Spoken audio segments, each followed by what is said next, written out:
सिन्नरमधल्या सभेमध्ये अजित पवारांनी तुफान टोलेबाजी केली आहे। लोकसभेसारखं करू नका, विधानसभेमध्ये साथ द्या असं म्हणत अजित पवारांनी जनतेसमोर थेटपणे हातच जोडले।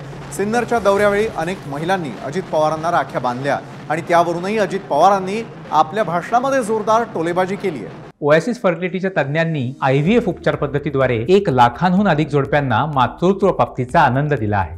मोफत अपॉइंटमेंट बुक करण्यासाठी आजच संपर्क साधा।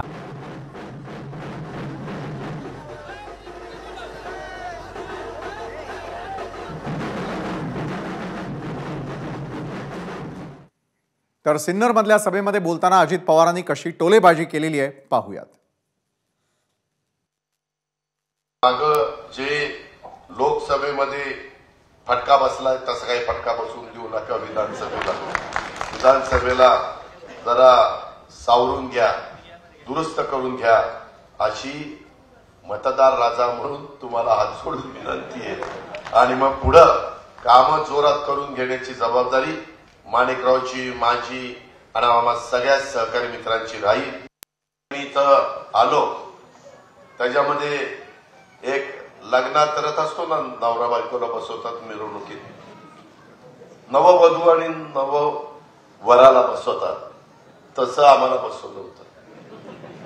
आणि त्याच्यामध्ये मनात म्हणलं माझं लग्न झालं तेव्हा घोड्यावर पण बसवलं नाही, रथ तर बाजूलाच राहिला, आणि आता आम्हाला माणिकराव रथात बसवतोय। पण आता काय करणार, त्यावेळेसची जी काही आमचं राहून गेलेलं होतं, रथात बसायचं घोड्यावर बसायचं, ते आज आम्ही पुरं करून घेतलं।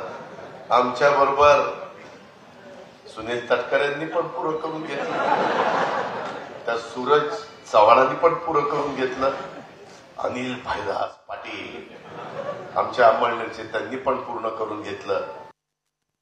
तेव्हा काय सकाळपासून किती राख्या बांधल्या, मगाशीच म्हणलं या 3-4 दिवसात मी इतक्या राख्या बांधून घेतल्या की मला जसं कळतंय तिथपासून या राख्या बांधेपर्यंत माझ्या आजपर्यंतच्या बहिणींनी जेवढ्या राख्या बांधल्या असतील इतक्या वर्षात, तितक्या राख्या 3 दिवसात मला बांधल्या गेल्या। एवढं प्रेम आज माझ्या मायमाऊली, माझ्या भगिनी दाखवत आहेत।